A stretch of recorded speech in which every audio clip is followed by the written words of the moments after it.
First immune problem I want to talk about was actually part of the T cell previous section, but I moved them down here. In your book, it's probably still in the T cell section. And that is organ transplant and the requirement to prevent rejections. So, the most common type of organ that is transplanted is called an allograft. It's a transplant from one member of the species to another member of the same species. And that's what we're going to have in humans in almost all cases. There are some exceptions. Some heart valves are not made from human, but in general, when we talk about organ transplant and rejection, we're talking about human to human transplant. That success is going to depend on the similarity of the tissues. The most success could be achieved if you had an identical twin donating the organ. The closer the match after that, the more successful it tends to be. So we look to match things like the ABO blood groups, other blood antigens, and the major histocompatibility complex, the MHC genes. We can't get a perfect match unless we have an identical twin, but the closer those MHCs are matched, the more likely of success we have. However, in any event, after surgery, that patient is going to be treated for the rest of their lives with immunosuppressive therapy. And those therapies do have side effects, some of which can be quite severe. So when that patient's immune system is compromised so that it's not rejecting the transplant, it also cannot protect the body from foreign agents like bacterial and viral infections. And in fact, those bacterial and viral infections are the leading cause of death among transplant recipients. I'm sure you've heard in the news that this virus going around right now is particularly deadly to immunocompromised individuals.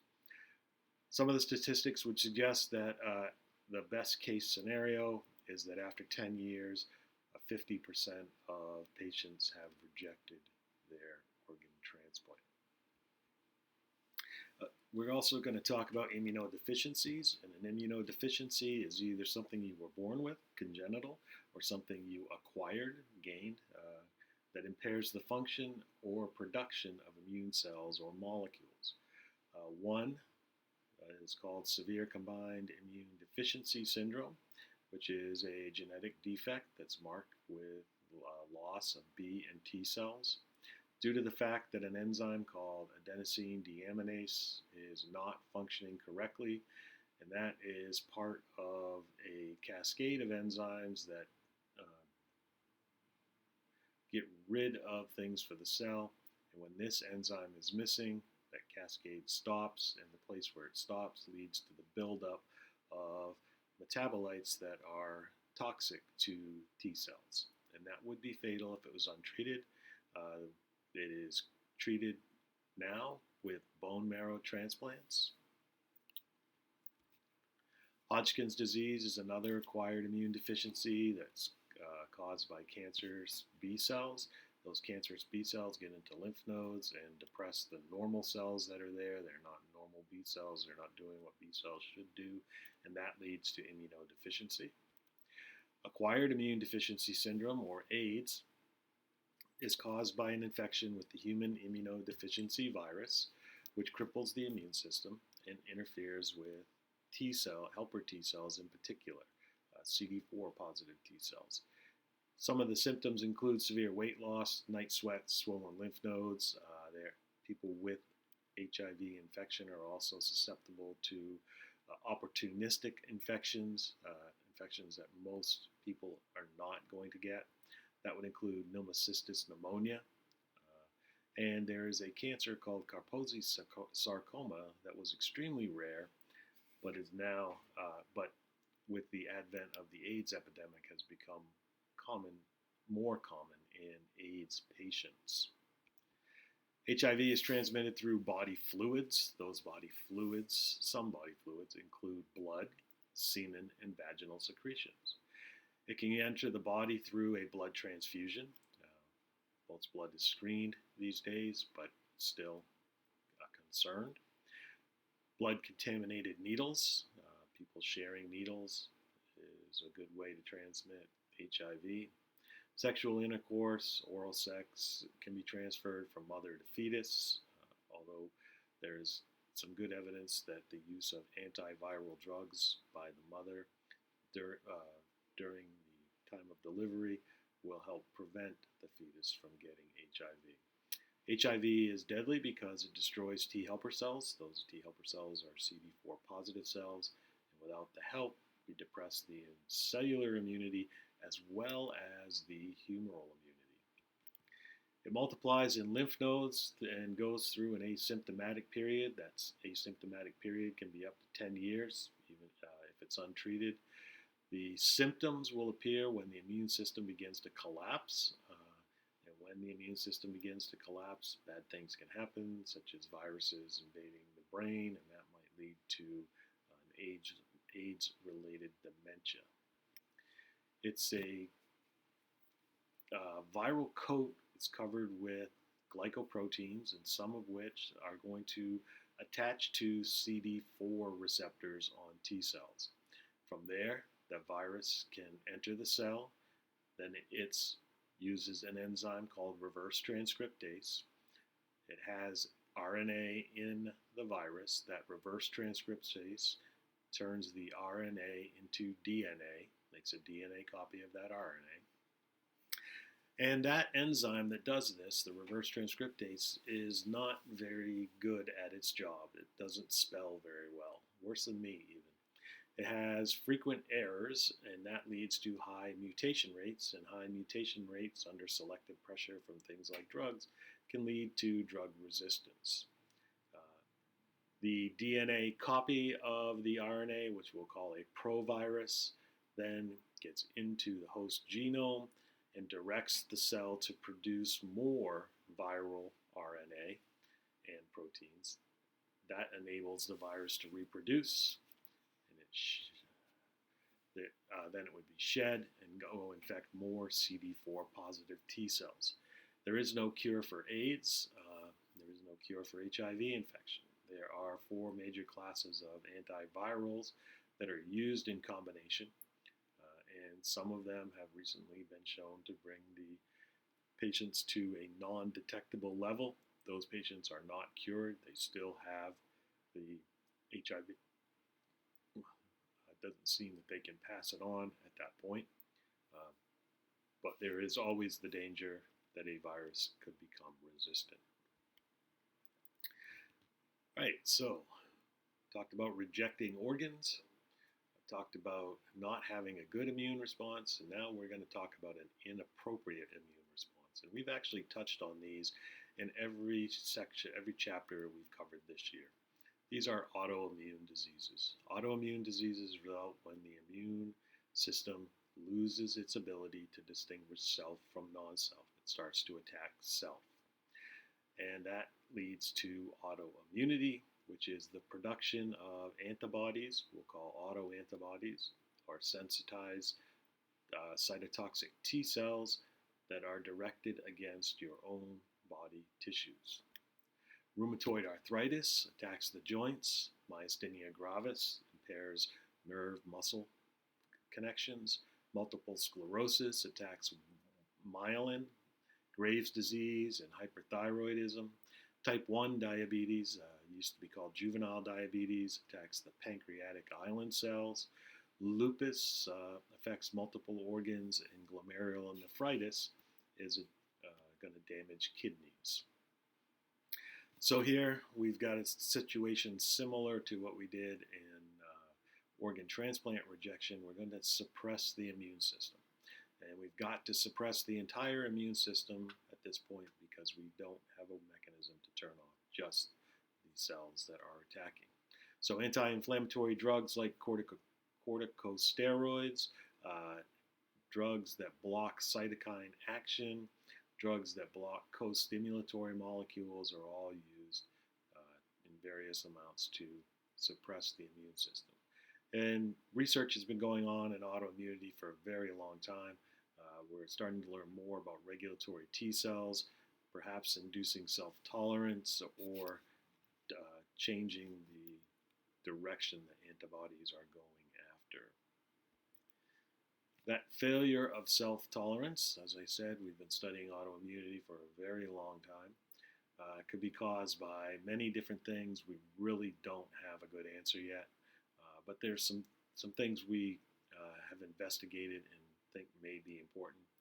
There are foreign antigens that resemble self antigens, so you could be invaded by a pathogen that has an antigen that's similar to one of your antigens. And as you make antigens against that pathogen, some of those, antibodies against that pathogen, some of those antibodies may end up cross-reacting with one of your own antigens. Sometimes there can be new self-antigens. Perhaps a cell has a gene mutation in one of its proteins, and now that protein is new to you, even though it's not something you inherited. Changes in self-antigen by hapten attachment. We talked about poison ivy. That may be part of it. Novel self-antigens can be released from behind barriers when trauma occurs. Hypersensitivities are allergies, basically. We get an immune response to what is thought to be dangerous but is really harmless. And we can distinguish the types of hypersensitivities based on the time course it takes and based on whether or not it's rooted in an antibody issue or a T cell issue. Antibodies will cause immediate and subacute hypersensitivities. T cells take a little longer to get going, so they are going to cause delayed type hypersensitivities. So immediate hypersensitivity is also called acute or type 1 hypersensitivity. An allergy happens seconds after contact with the allergen, the antigen that causes the allergic reaction. The initial contact, the first time you see that allergen, you will not have symptoms, but you will be sensitized. And as you are sensitized, you're going to make IgE antibodies against that particular antigen. Those IgE antibodies are going to be released and find themselves attached to mast cells and basophils, which are full of histamine. So the next time you see that same allergen, when those IgE antibodies are cross-linked on the surface of mast cells and basophils, they will release immunoglobulin. Will release histamine, and that histamine will cause most of your symptoms, such as vasodilation, leaky capillaries, runny nose, itchy hives, watery eyes. If it's in the lungs, it can lead to asthma symptoms, and antihistamines are used to control that. That reaction can be local or systemic. Local reaction would be mast cells in skin or respiratory or gastrointestinal tract. And systemic responses can lead to what we call anaphylactic shock. That's usually limited to injected allergens, like a bee sting, for example. When this happens, the bronchioles constrict, which makes breathing very difficult. Vasodilation will cause a low blood volume, and that can lead to circulatory collapse. And the treatment for anaphylactic shock is an injection with epinephrine. Anyone who knows they have a sensitivity that could lead to anaphylactic shock should have an up-to-date EpiPen with them. Subacute hypersensitivities are caused by IgM and IgG being transferred through the blood, plasma, or serum. They take longer, 1 to 3 hours, but they have a long duration compared to the immediate hypersensitivities. And they can lead to cytotoxic reactions, which we used to call type 2 reactions, in which the antibodies bind to antigens on specific cells, stimulate phagocytosis, and complement-mediated lysis of those cells. And mismatched blood transfusions are actually an example of this type of hypersensitivity. Immune complexes can form. Immune complexes are antibodies and antigens that are bound together. They become insoluble, fall out of solution, and they can get into places where they are not cleared very well. That can lead to inflammation, cell lysis, killing of the cells by neutrophils, and systemic lupus erythematosus, or more commonly called lupus, is an example of this type of hypersensitivity. Delayed hypersensitivities are slower onset, taking 1 to 3 days. Mechanisms dependent on helper T cells. Cytokine-activated macrophages and cytotoxic T cells are causing the damage. A good example of this type of hypersensitivity is allergic contact dermatitis, such as poison ivy. So that poison ivy gets attached to proteins in your skin. So the agent, the poison ivy, acts like a hapten, and when it's on your proteins on your skin, your helper T cells become activated. They activate cytotoxic T cells and macrophages, and you get the classic poison ivy response. This is also the way that a TB skin test works. You're given a dose of TB bacterial proteins under the skin, and if you've been exposed to TB, then cytotoxic T cells will make their way in as the helper T cells become activated, which is why you have that test read after a couple of days. Developmentally, the immune system develops in the liver and spleen along with the blood in weeks 1 through 9. Bone marrow becomes a primary source of stem cells later and throughout adult life. Lymphocytes continue to develop in the bone marrow and the thymus, although the thymus will involute as you get older.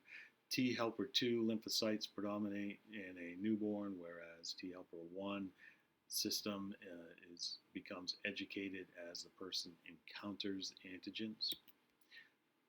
Nervous system can have an effect on the immune system. It can depress it. Emotional stress, grief, been shown to impair immune responses. Vitamin D is required to activate CD8 positive T cells, so you need to have a good source of vitamin D.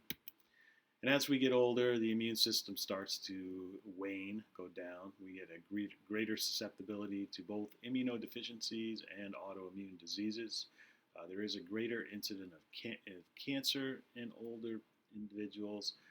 That link to the immune system, I think, is a little tenuous, but they do coincide at least. Why the immune system fails is unknown.